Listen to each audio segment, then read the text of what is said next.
الحمد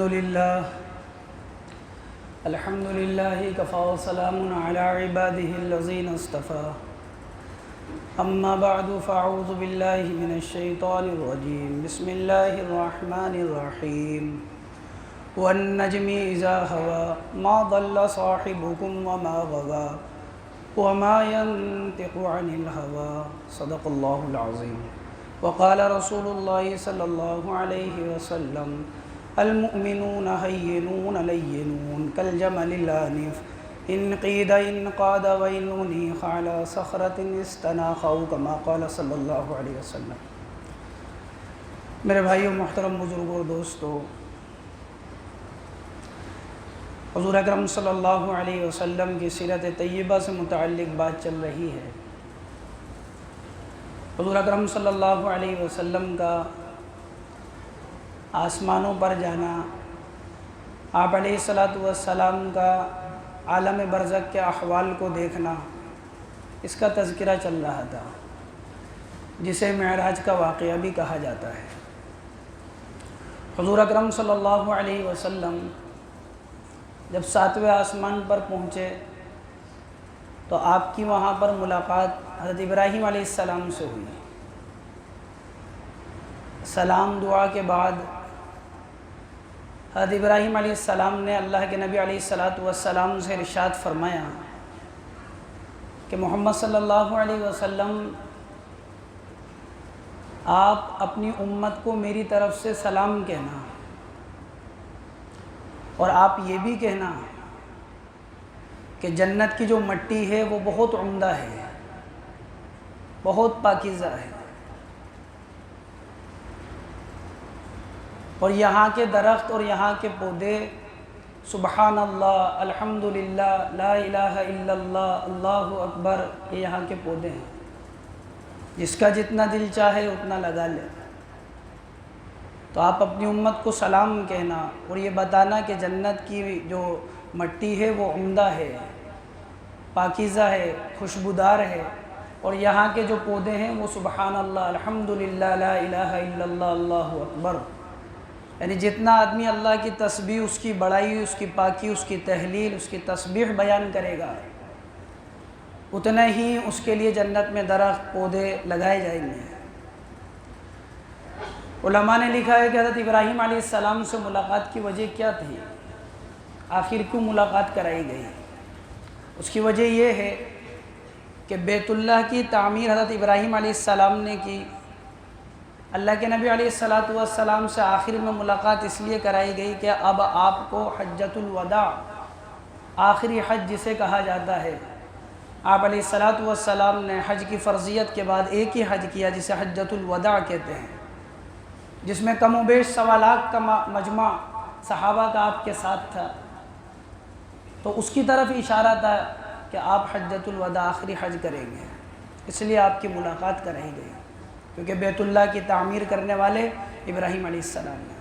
آسمانوں کے اوپر بیت المعمور، آسمان کا کعبہ، اس کے ٹیک جس نے لگایا انہیں ابراہیم علیہ السلام کہتے ہیں۔ حضور اکرم صلی اللہ علیہ وسلم فرماتے ہیں کہ 7ویں آسمان ہی کے اوپر کی سطح کی طرف مجھے لے جایا گیا تو حضرت جبریل نے کہا کہ اللہ کے نبی، یہ سدرۃ المنتہا ہے، اس جگہ کا نام ہے سدرۃ المنتہا۔ اللہ کے نبی علیہ السلام فرماتے ہیں میں نے اس جگہ کو دیکھا تو وہاں ایک بیری کا درخت ہے۔ روایتوں میں آتا ہے کہ وہ بیری کا درخت اتنا گھنا ہے اور اتنا لمبا ہے، جو فرمایا کہ اگر 70 سال تک ایک آدمی تیز رفتاری سے گھوڑے کو دوڑائے، اپنی سواری کو دوڑائے، تو 70 سال میں بھی اس کے سائے کو پار نہیں کر سکتا۔ اللہ کے نبی علیہ السلام نے فرمایا وہ جو بیری کا درخت تھا، ایک مقام کا نام لیا حجر، آپ نے فرمایا وہاں کے جیسے مٹکے ہوتے ہیں ویسے اس کے بے رہتے ہیں۔ آپ نے فرمایا اس بیری کے درخت کے پتے ایسے تھے جیسے کہ ہاتھی کے کان ہوتے ہیں۔ اللہ قرآن کریم کے اندر اس واقعے کا تذکرہ فرماتے ہیں، وَالنَّجْمِ إِذَا هَوَى مَا ضَلَّ صَاحِبُكُمْ وَمَا غَوَى، قسم ہے ستاروں کی جب کہ وہ ڈوب جائے، محمد صلی اللہ علیہ وسلم راہ سے ہٹے ہوئے نہیں ہیں. وما ينطق عن الهوى، اللہ کے نبی تو وہ بولتے ہیں جو ہم ان کی طرف وحی کرتے ہیں. ان هو الا وحی یوحى، جو وحی کی جاتی ہے وہ بولتے ہیں، اور یہ خود نہیں بولتے ہیں، ان کو تو فرشتہ سکھاتا ہے. علمہ شدید القوى ذو مرۃ فاستوى وهو بالافق الاعلى ثم دنا فتدلى فكان قاب قوسين او ادنى. جبریل کے بارے میں بعض مفسرین نے کہا کہ اللہ رب العزت کے بارے میں یہ آیت ہے، بعض نے کہا جبریل کے بارے میں یہ آیت ہے کہ ان کو تو ایک طاقتور فرشتہ سکھاتا ہے، بتاتا ہے، وہ ان کو تعلیم دیتا ہے. اور ایسا نہیں ہے کہ اس فرشتے کو انہوں نے آج دیکھا ہے، بلکہ اس سے پہلے بھی دیکھ چکے ہیں. حضرت جبریل کو اللہ کے نبی علیہ السلام نے اصل صورت کے اندر زندگی میں 2 مرتبہ دیکھا ہے. حضرت جبریل باقی جو آیا کرتے تھے اللہ کے نبی علیہ السلام کے پاس، حضرت دحیہ کلبی رضی اللہ عنہ کی شکل میں آیا کرتے تھے. ایک صحابی تھے حضرت دحیہ کلبی، ان کی شکل میں آیا کرتے تھے. روایتوں میں آتا ہے کہ حضرت جبریل کا نام عبداللہ ہے، میکائیل کا نام عبید اللہ ہے. آسمانوں کے اندر حضرت جبریل کو خادم رب عز وجل، اللہ کا خادم، خدمت گزار کہا جاتا ہے، اس کے حکم کا ماننے والا.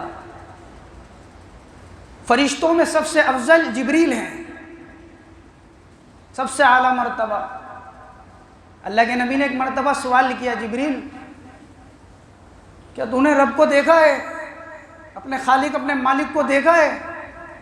اور جبریل کہنے لگے میں اللہ کو کیسے دیکھ سکتا ہوں، میرے اور ان کے درمیان میں 70,000 پردے نور کے، 70 یا 70,000 کے ہیں کہ اگر میں ایک کے بھی قریب ہو گیا تو جل کر راکھ ہو جاؤں گا، میں کیسے دیکھ سکتا ہوں. رو رہے ہیں جبریل اور میکائیل.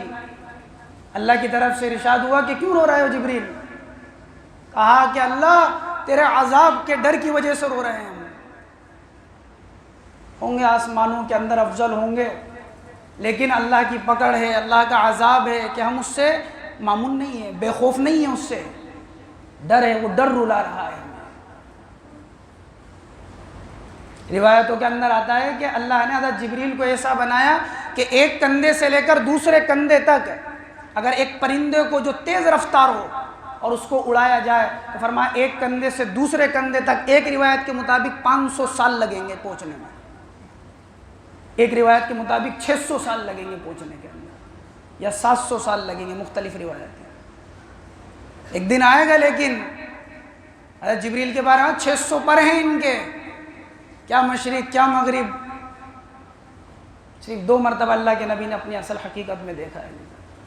فطرت وحی کا زمانہ، اللہ کے نبی علیہ السلام پر 2.5 یا 3 سال وحی نازل نہیں ہوا. آپ بازار میں جا رہے تھے، آپ نے دیکھا کہ میں نے دیکھا کہ آسمان اور زمین کے درمیان میں کرسی کے اوپر کوئی ہے.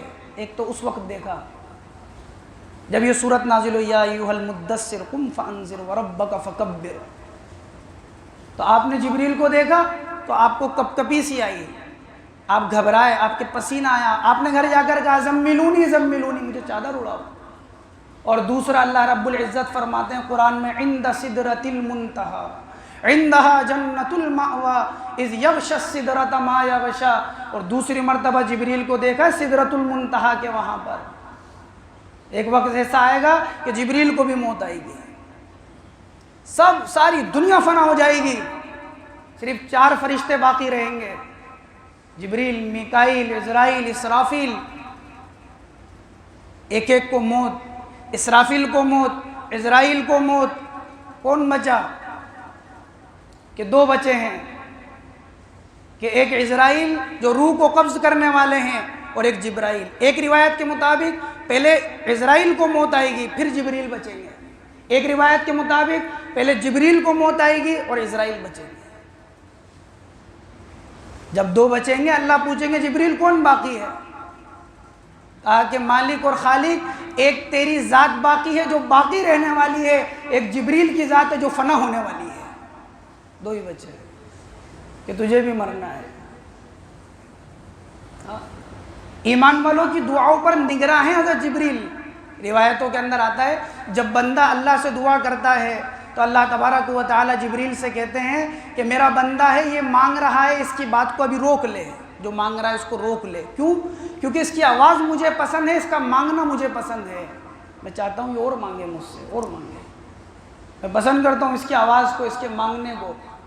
اور جب اللہ کا نافرمان مانگتا ہے تو کہا اس کو دے، نہ تو اس کی آواز سننا پسند ہے، نہ یہ پسند ہے مجھے۔ دعاؤں پر نگراں ہیں جبرائیل۔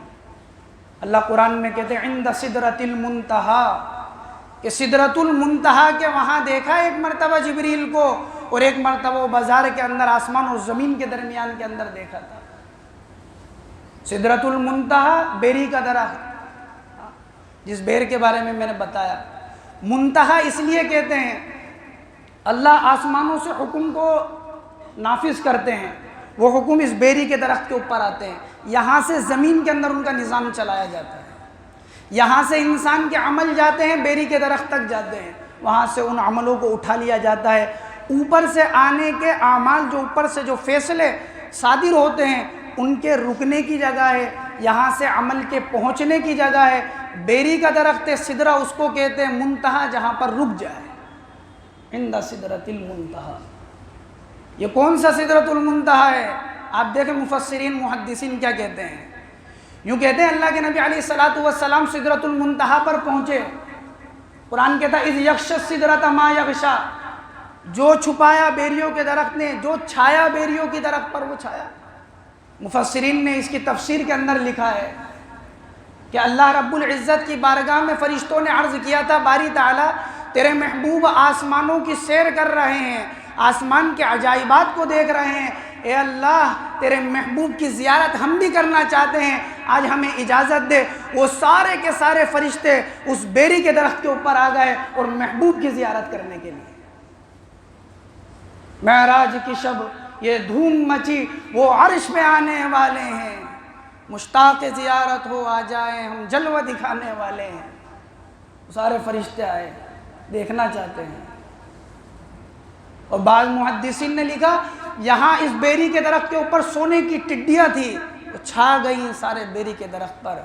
محبوب آ رہے ہیں تو استقبال بھی ایسا ہی ہے۔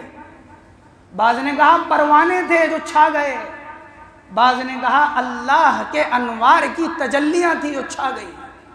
عند سدرۃ المنتہا عندہا جنت المأوی اذ یغشی السدرۃ ما یغشی، جو چھپایا، جو چھا گیا وہ چھا گیا۔ ما زاغ البصر وما طغی لقد رأى من آیات ربہ الکبریٰ۔ آپ تو اس سے بڑی بڑی نشانیاں دیکھ چکے ہیں، اور اس سے بڑی بڑی نشانیاں آپ دیکھیں گے۔ یہ سدرۃ المنتہا ہے۔ اس سے آگے آپ چلے تھوڑی سی اور سطح کے اوپر تو آپ کہتے ہیں کہ ایک نہر دیکھی جسے نہر کوثر کہا جاتا ہے۔ ایک صحابی نے پوچھا اللہ کے نبی نہر کوثر کیا ہے؟ آپ نے فرمایا نہر کوثر جنت کی ایک نہر ہے جس کا پانی دودھ سے زیادہ سفید ہے، شہد سے زیادہ میٹھی ہے۔ آپ نے فرمایا اس کا جو گارا ہے وہ مشک کا ہے، زمین جو ہے وہاں سے مشک کی خوشبو آتی ہے۔ بعض روایتوں میں آپ نے فرمایا اس کے کنارے سونے چاندی کے ہیں، بعض میں کہا یاقوت اور زمرجد کے ہیں، کہا اس کے پیالے سونے اور چاندی اور یاقوت کے ہیں، آسمانوں کے ستاروں کی طرح بے شمار ہیں۔ اللہ کے نبی نے فرمایا میں نے اس سے پیا پانی تو مجھے میٹھا لگا شہد سے زیادہ۔ آپ نے فرمایا میں نے پانی پیا، دودھ سے زیادہ سفید تھا اس کا پانی، اور مشک کی خوشبو تھی اس کے اندر۔ اللہ قرآن میں کہتے ہیں انا اعطیناک الکوثر، محمد صلی اللہ علیہ وسلم آپ کو ہم نے حوض کوثر عطا فرمایا۔ یہ حوض کوثر، یہ نہر کوثر کہا جنت کے درمیان میں سے چلے گی، ساتویں آسمان کی سطح پر آپ کو نہر کوثر دکھائی جاتی ہے، آپ اس کا پانی پیتے ہیں۔ اسی سے متعلق انشاءاللہ ان ہفتے اور بات آئے گی۔